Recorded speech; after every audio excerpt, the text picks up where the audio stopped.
Saturday, April 6th, 1974. It was to be a glorious day for ABBA, winning that year's Eurovision contest with the song Waterloo. Power Trio's West Bruce and Lang superb live and kicking album was released, and you wish they were bigger, but like Beck, Bogart and Appice, they went out with a concert release and that was it.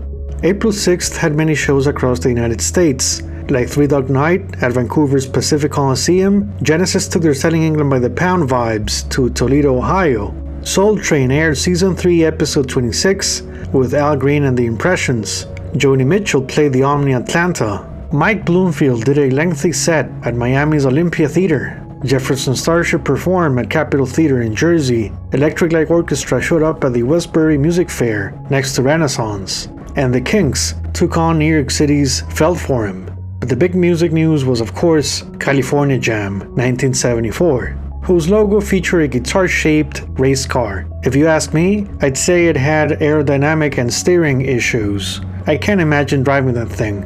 The weight distribution is off, but hey, it would be the perfect vehicle to listen to Deep Purple's Highway Star in. Scheduled 10 a.m. through 10 p.m., CalJam was to be an all-day event with a rainbow stage featuring an innovative rock festival choice of trees as backdrop. These kind of look like plastic props to me. Given the weather conditions and stage configuration, it seems they went for a TV set approach that didn't require watering the plants because, you know, electricity on stage. Hot air balloons went up in the air, adding on to the Celebration Day hype.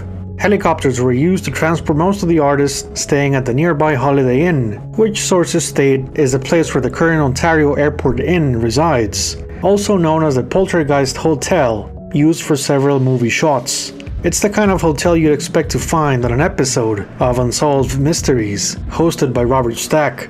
A place of temporary rooms, existential questions, hot water and cable TV. All this to the pulse of time, an unstoppable force and luxury. Not a fancy 5-star resort, but a quick trip to the site which ran on Swiss time. No delays, everyone jamming. California jamming. Actress Linda Lovelace was brought in to address the crowd. She enjoyed the success of both Deep Throat films, with its sequel a blockbuster hit, making Hollywood swallow their pride and recognize the power of underground cinema. As we can see, the stage at California Jam was set opposite to the Speedway's main building. It was a good choice to avoid fans using the facility and trashing the venue's seating capacity. Miles and miles of parking space turned the racetrack into a small city where everyone hoped they didn't leave their lights on nor lose their car keys. An ocean of automobiles arriving at racing Mecca. But just like Woodstock, there was some nude bathing at the nearby lake. Everybody was having a great time, living the power of now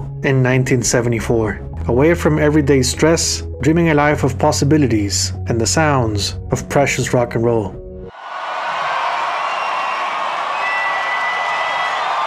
Rare Earth took the stage 15 minutes ahead of schedule, with temperatures of 56 degrees Fahrenheit, a cool setting for some steaming jams ahead. According to historic weather reports, the highest temperature for Ontario that day was 76 degrees Fahrenheit. So led by drummer-vocalist Peter Rivera, the band opened up their set with the obvious 1971 hit, I Just Want to Celebrate, the perfect song to work the crowd at 9:45 a.m. A tough job it was, but they got people celebrating, alright. From the get-go, it was a sound engineer's delight, a well-balanced mix that highlighted the group's tight rhythm section style. To rock like this in daylight is an act of bravery, in front of an ocean total of 250,000 fans. Percussion maestro Edward Guzman took over the drums for Peter Rivera to go frontman crazy on stage. A soulful experience throughout their 5-song setlist that raised the bar quite high for the rest of American bands that day. Hey Big Brother was another on-stage hit for them. Their commitment to a great performance ensured a funky mix of everything that made the early 70s rock.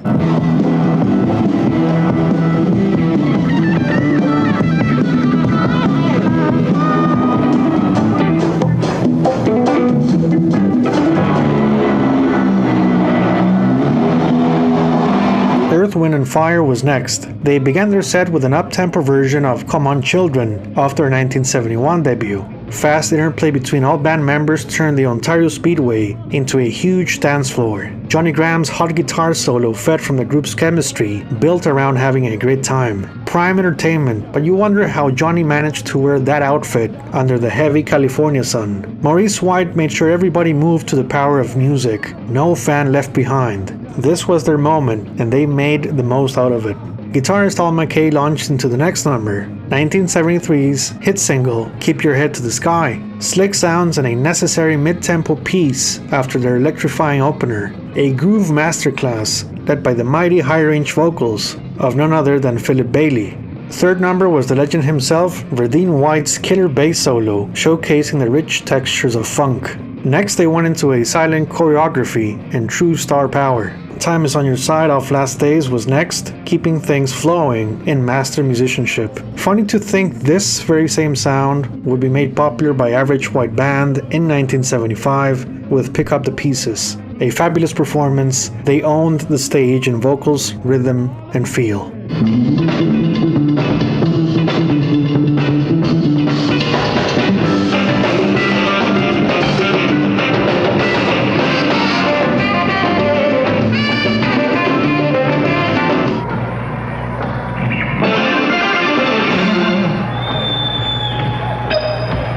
The Eagles took the stage as a four-piece for an 8-song setlist. Jackson Browne was a guest star in 2 numbers, as Don Felder couldn't make it to Cal Jam. His son Jesse Felder was born that day. It has to be said, past the first 2 bands, the Eagles cooled things down and their set was just not as captivating as the others. There's something missing I can't put my finger on. They needed Don Felder on stage, and Joe Walsh, but that would have to wait. There was certainly a good transition into the next group.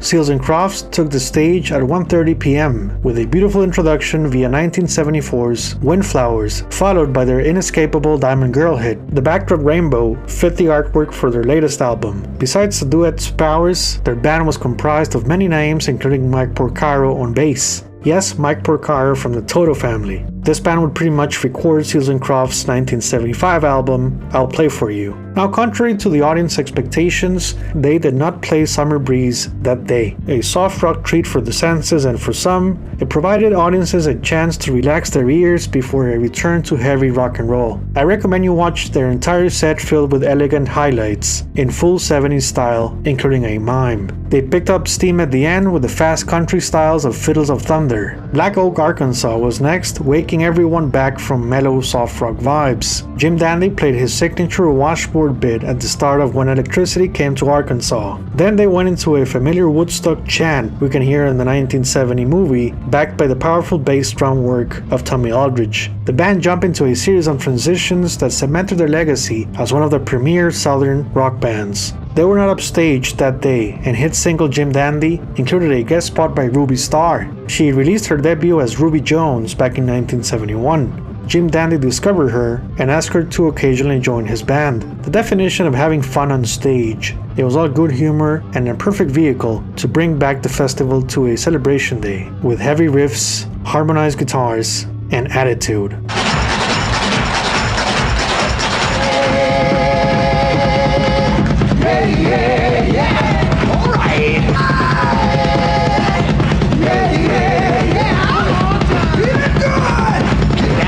Get down with that bass, brother.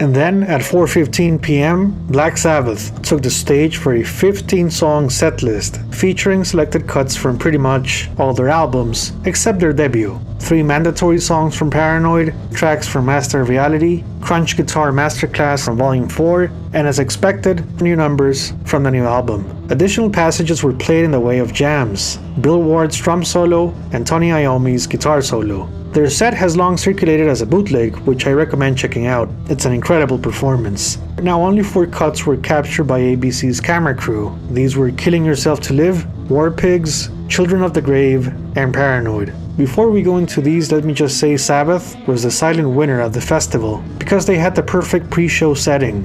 The soft rock vibes of the Eagles and Seals and Crofts slowed things down just in time for Black Oak, Arkansas to lift the spirits with some humor in between. They were heavy enough to wake up the crowd, but they were in tune with sunny California vibes. Jim Dandy was the Prince of Daylight, like Sabbath brought the Prince of Darkness, with obscure lyrics to really go crazy. The more you look at it, and Sabbath was one of the true carriers of a counterculture spirit, the right amount of danger, vulnerability, and charisma. Where most bands that day wanted to make a statement and steal the show, Sabbath's sort of detachment from it underlines their confidence, like the eternal underdog, always willing to deliver. No one could criticize them as pretentious, but succumbed to their power chord attack. Outfit choices were spot on, with Ozzy wearing a purple outfit with fabric add-ons similar to Hendrix at Woodstock. The color purple was symbolic, considering Deep Purple was next, and it also was the bottom part of the rainbow. Yellow and silver boots, Ozzy was ready for showtime. No mustache, Tony Iommi wore a light blue shirt that accentuates his Gibson SG color palette and stood out with a rainbow backdrop. Shirtless Bill Ward bashed his flower-decorated drum kit, while Geezer Butler incorporated elements from both Iommi's and Osbourne's outfits. All these color elements work wonders with the time slot they were given. It wasn't 10 a.m., but it wasn't sunset either. If this was a movie, these were working grounds for great cinematography. War Pigs was perfect for the open-air festival setting, creating a refreshing riddle of tension and release. Geezer Butler plays the living hell out of his bass, with imposing lines between the chords that amplify Bill Ward's powerhouse drumming. Out of all the previous performances, the crowd is in full rock and roll mode. They won them over, including these two guys wearing Emerson and Palmer jerseys. I wonder where Lake was. Paranoid was an obvious choice for Cal Jam, with its relentless attack at frantic speed. Props to Ozzy for jumping with these boots, not an easy thing to do. Now they made the whole show look easy. Iommi's guitar sounds massive, never missing a note. Closing number Children of the Grave got everyone in heavy metal boogie spirits. America loved Ozzy Osbourne, and he gave away his shirt. His peace and love signs were spot on for 1974. President Richard Nixon would do the same thing in August with his resignation. The mighty Black Sabbath and a rainbow, a spectacle to witness. Ozzy was interviewed on their way back from their set. He was lost for words, but he knew it was a success. 5:15 p.m. Deep Purple was next. They were scheduled for 5:45 p.m. because everybody else was ahead of schedule. As we all know, Purple delayed their set until 6:30 thanks to Richie Blackmore, locking himself up in his dressing room, refusing to go out until sunset kicked in. Now, if we check their March 16, 1974 contract, they agreed to be the penultimate performer that day, and also, if Ontario municipal authorities enforce a rule that demanded the concert to end on daylight hours, Deep Purple had the right to reselect their performance time. Cal Jam organizers battled to get the band on stage, but they were not local Ontario officials, so legal technicalities were on Purple's side. That 1 hour and 15-minute break allowed fans to rest their ears, maybe catch another bathroom break, or just sit there, high, dehydrated, happy, or all these combined. Still, waiting can be exhausting. Emerson and Palmer and their crew were not happy at all. Deep Purple Mark III finally took the stage at 6:30 p.m. just as the Goodyear Zeppelin hovered over the speedway. Stage lights were still white, color filters would be applied after the first number. Their 90-minute setlist looks short at first, but these 7 cuts feature many exciting jams in between. Including 5 songs from Burn and only a couple from Machine Head was quite the business statement, clearly trying to avoid comparisons with the past. Opening track Burn was one of the absolute highlights at the festival. A powerhouse instrumental, it was pretty much a best of Deep Purple moments that quickly established the band's on-stage dominance that day. David Coverdale looks a bit shy at first, but still he worked out his signature mic stand thing he would later do in Whitesnake. Glenn Hughes, wearing white, steals some of the thunder from the start with his high-energy vocals and extremely tight bass playing. You can feel he doesn't think himself as an Ian Gillan nor Roger Glover replacement. He is Glenn Hughes, the rock star. Deep Purple was the only Cal Jam band featuring a major lineup change, so to get this right was crucial to Mark III's momentum. And right there, next to the vocal messengers, veterans John Lord, Richie Blackmore, and Ian Pace rocked away with a tight grip and a tight whip. Burn is so good it almost compromises the rest of the set, but they managed to deliver many surprises throughout. Past a somewhat nervous Coverdale addressing the crowd, the band follows their Burn studio album route and goes into Might Just Take Your Life. This might just make you want to go back to the opening track. The playing's solid, but there's something missing from the structure and vocal styles here. Now once again, Glenn Hughes is in full rockstar mode for this transition piece. Flawless execution. Now Hughes does a much better job addressing the crowd than Coverdale, and I assume hot California weather gave him some sort of allergic reaction. It's a funky rock and roller.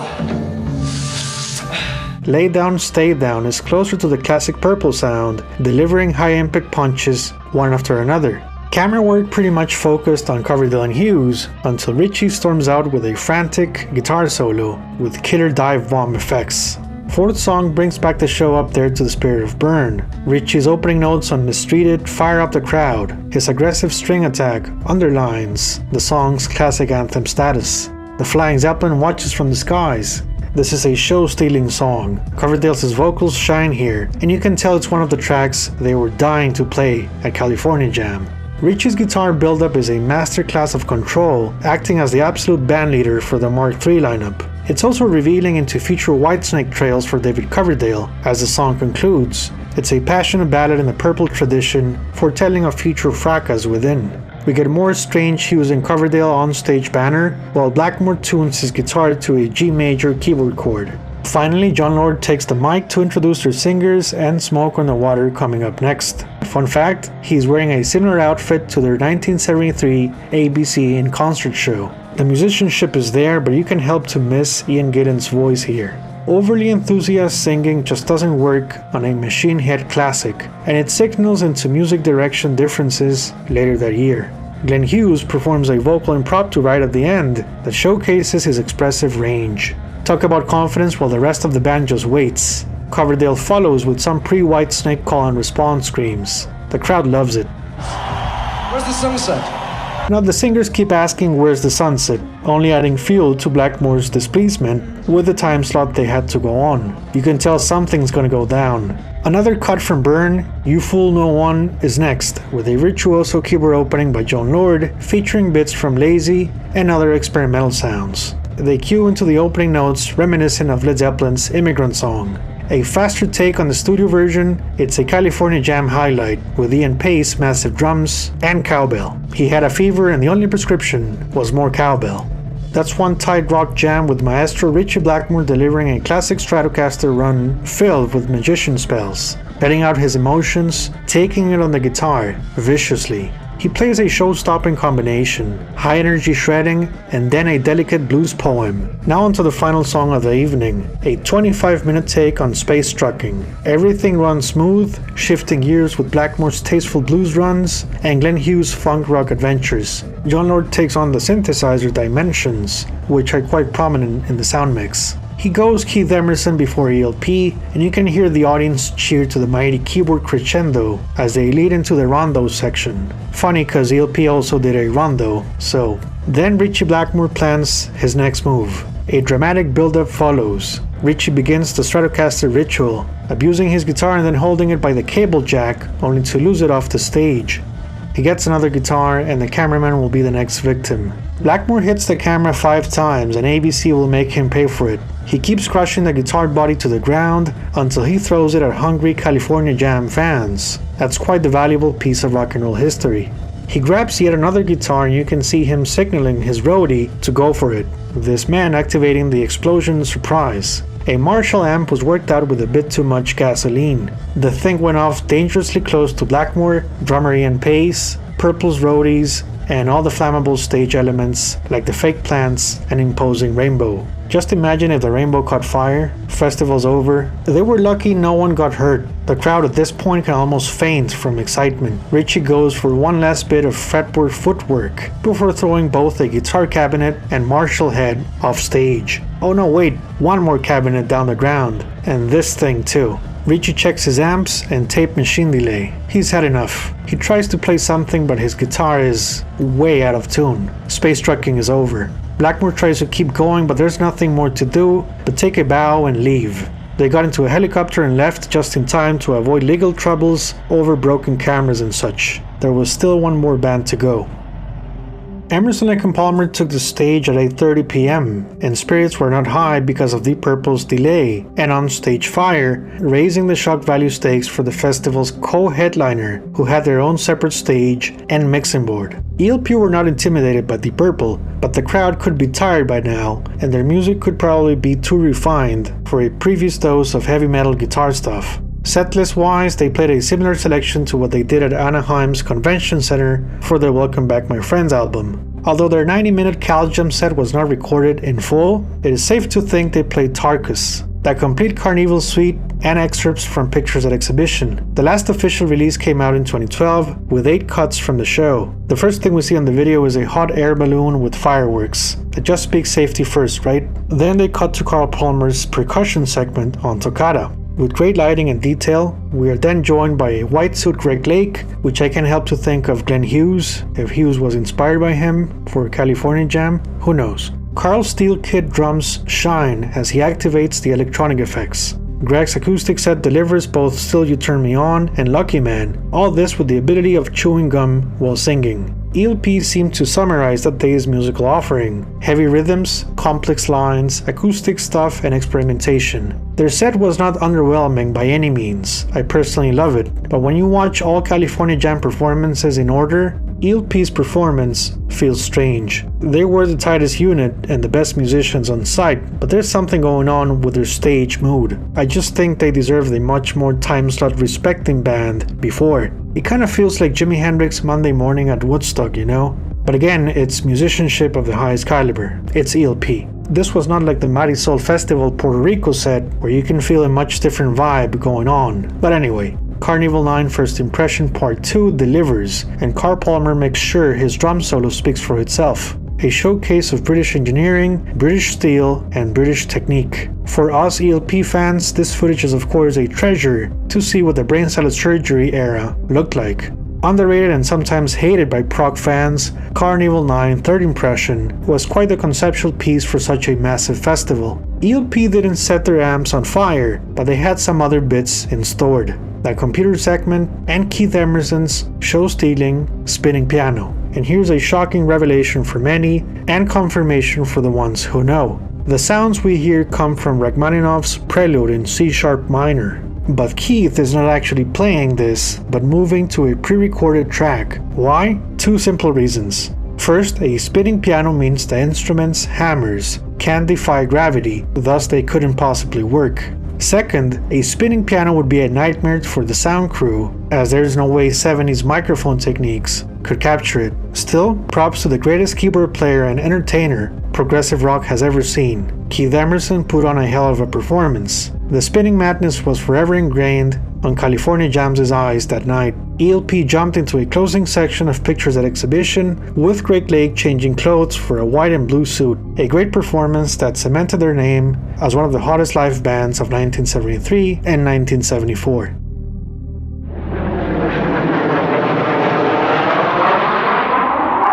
ABC's In Concert Season 2 premiered episodes 16 and 17th on April 12th and 26th, while they locked their editors away to work on the Cal Jam footage for a special broadcast. The stage rainbow returned to ABC Studios for names like Chuck Berry, Bo Diddley, and the Pointer Sisters to perform their sets with some Cal Jam magic to it.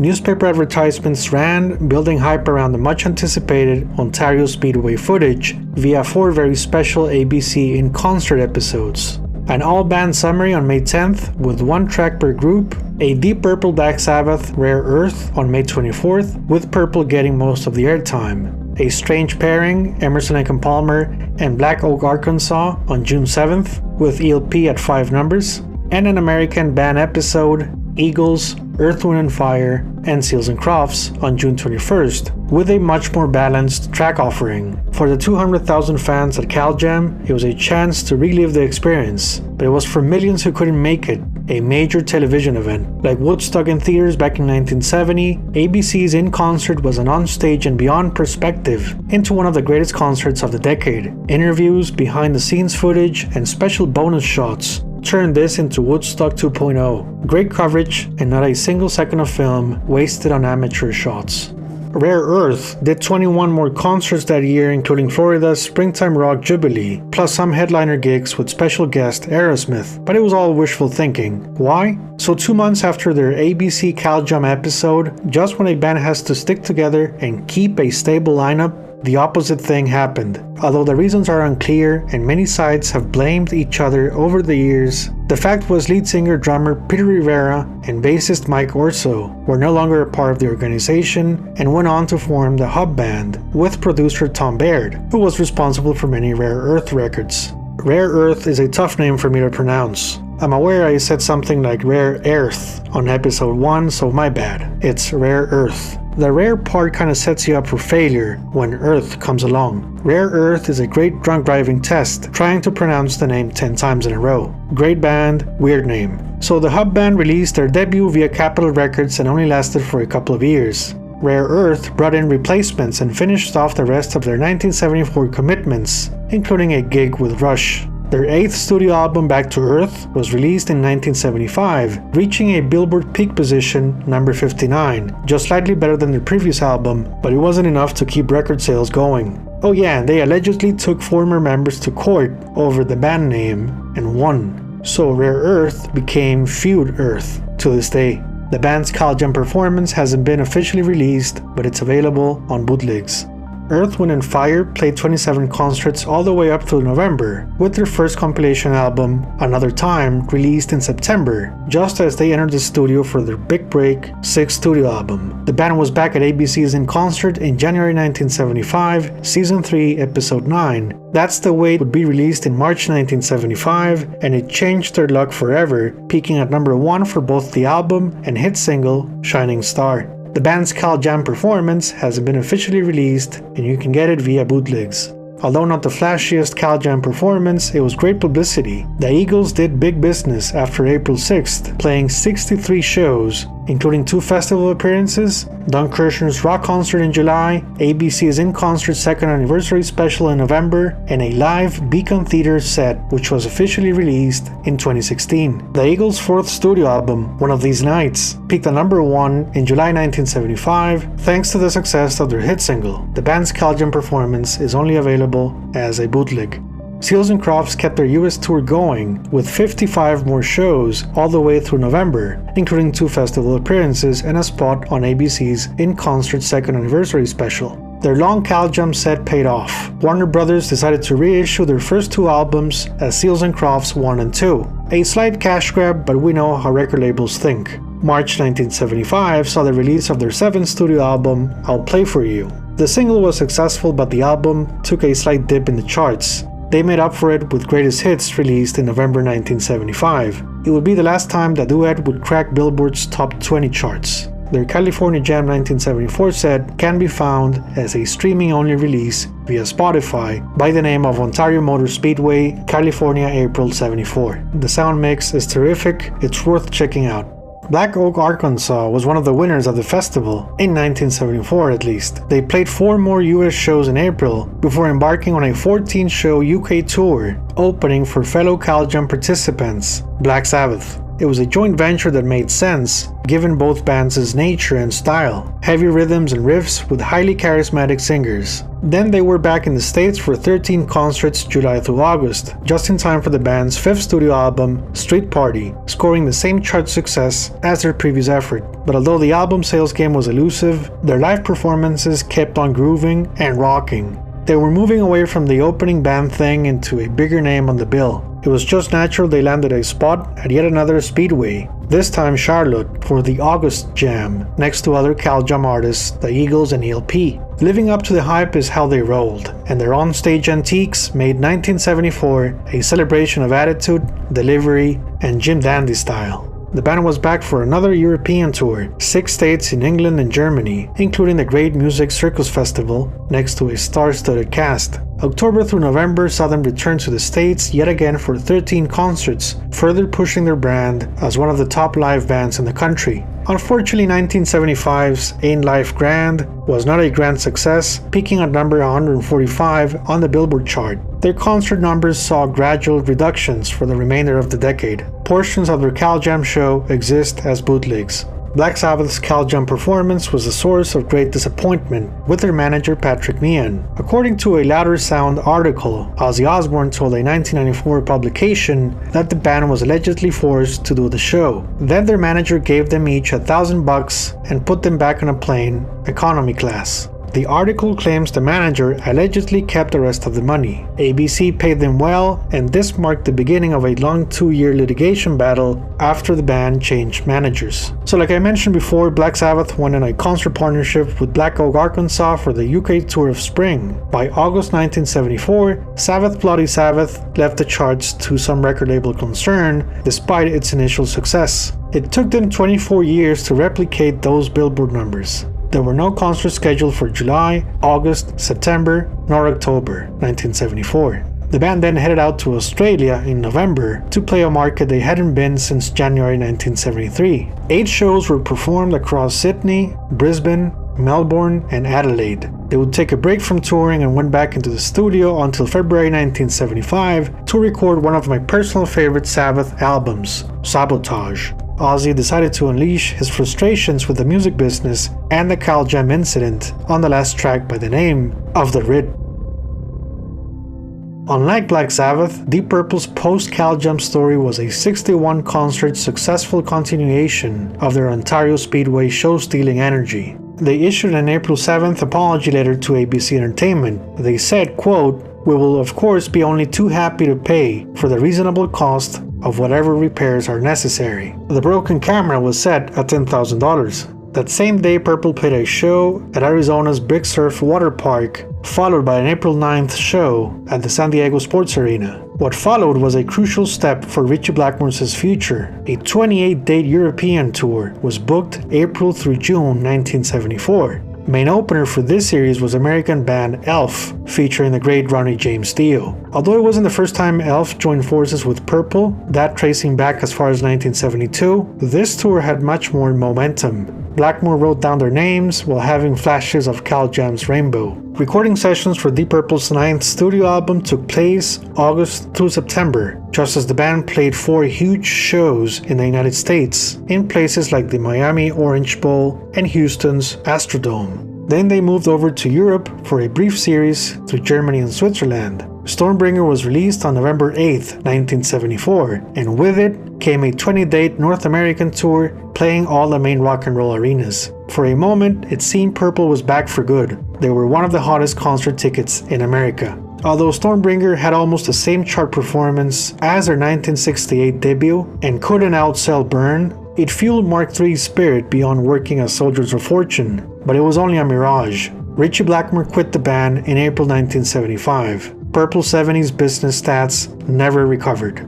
Emerson and Palmer. So like I mentioned on my making of Welcome Back My Friends, 1974 led to a surprising comeback to the States. While ABC ran their in-concert Cal Jam specials, ELP played both a British and European tour April 18th through June 1st. Thanks to word-of-mouth publicity and TV ratings in the States, they came back to America for a 16-concert date July 26th through August 21st. This coincided with the release of their second live album, becoming their highest charting album ever. So they had a triple live vinyl set, the Cal Jam buzz, and world-class musicianship. Their August Jam appearance at Charlotte Speedway brought memories of April. It was an encore of sorts, just like Cal Jam, a brain salad surgery goodbye. Now, what happened to ABC's Rainbow? Well, it was used on and off to in-concerts run. The Mighty Rainbow was seen on Season 2, Episodes 16 and 17, plus Episode 26, featuring the OJs, Flash Catalog and the Continental Kids, the Hughes Corporation, and the Chris Jagger Band. Season 3 followed with Episode 1, featuring the Zeppelin's proteges, Bad Company, Rufus, PFM, and Blue Magic. Episode 4 was the show's second anniversary, and the Rainbow had to be there. Episode 7 had James Brown, Linda Ronstadt, and Dan Fogelberg. ABC's In Concert went off the air past April 25th, 1975, with one last show where Alice Cooper presented his debut solo album. A total of 57 episodes and 197 artists performed, via ABC Entertainment. A proposed Summer Jam West featuring Crosby, Stills, Nash & Young, plus other artists including the Beach Boys, was set for August 3, 1974 at the Ontario Motor Speedway. This was promoted by a couple of names in association with our friend Bill Graham, who was in charge of Crosby, Stills, Nash & Young's American tour at the time. Graham saw this as a chance to finally score big at the Speedway, past his previous attempts I discussed on episode 1. Despite the headliner's huge tour publicity, ticket sales allegedly plummeted. It didn't help the fact Cal Jam was $10 and this show was $12.50. Summer Jam West was cancelled, but Robert Plant did catch Crosby, Stills, Nash & Young back in England in September. 70s fans hope to watch the Cal Jam reruns and get their hands on bootleg recordings if possible. While this happened, the Speedway hoped there would be another festival hosted on its hot concrete and asphalt grounds. Stay tuned for the making of Cal Jam 2, the sequel. Thank you very much for watching. Bye bye.